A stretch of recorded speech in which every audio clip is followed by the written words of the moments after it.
Friends, ఇప్పుడు మనం diet food అన్నా చూసేద్దాం రండి. మార్నింగ్ బ్రేక్ఫాస్ట్, ఆఫ్టర్నూన్ లంచ్, అలాగే ఈవినింగ్ స్నాక్స్, మెల్లి డిన్నర్ ఏంటనే చూద్దాము. ఈరోజు మార్నింగ్ బ్రేక్ఫాస్ట్ వచ్చేసి నేను 5 బాదమ్స్ తీసుకుంటున్నా. 5 బాదమ్స్ అలాగే 3 పిస్తా. వాటితో పాటు ఒక ఫ్రూట్ తీసుకుంటున్నాం. డైలీ ఏదో ఒక ఫ్రూట్ తీసుకుంటున్నాను. సో ఈరోజు అయితే కివీ తీసుకుంటున్నామాట. డైలీ ఒకే ఫ్రూట్ అంటే బోర్ పడుతుంది కదా, అందుకు డైలీ ఫ్రూట్స్ మారుస్తూ ఉంటాను అప్పుడప్పుడు. సో ఈరోజు అయితే కివీ. అలాగే ఈరోజు బ్రేక్ఫాస్ట్ ఏంటంటే తెలంగాణ స్పెషల్ సర్వపిండి చేశానమాట నేను. అంటే మేము ఆంధ్రానే కానీ ట్రై చేశాను ఇంట్లో. సో బాగానే వచ్చాయండి టేస్ట్ అది కూడా. యూట్యూబ్లో చూసి చేశాను అనమాట.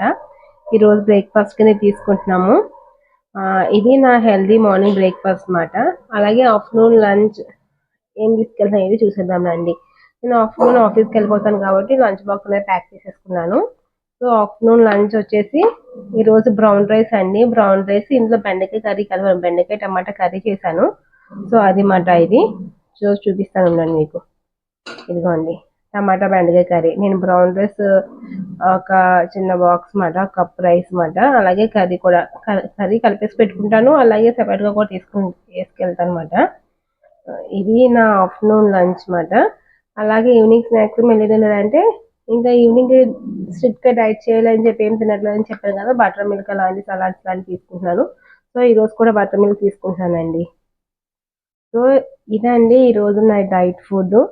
సో ఇప్పుడు మనం వెయిట్ చూద్దాము, తగ్గామా పెరిగామా లేకపోతే అలానే కాన్స్టెంట్గా ఉన్నామా అన్నది.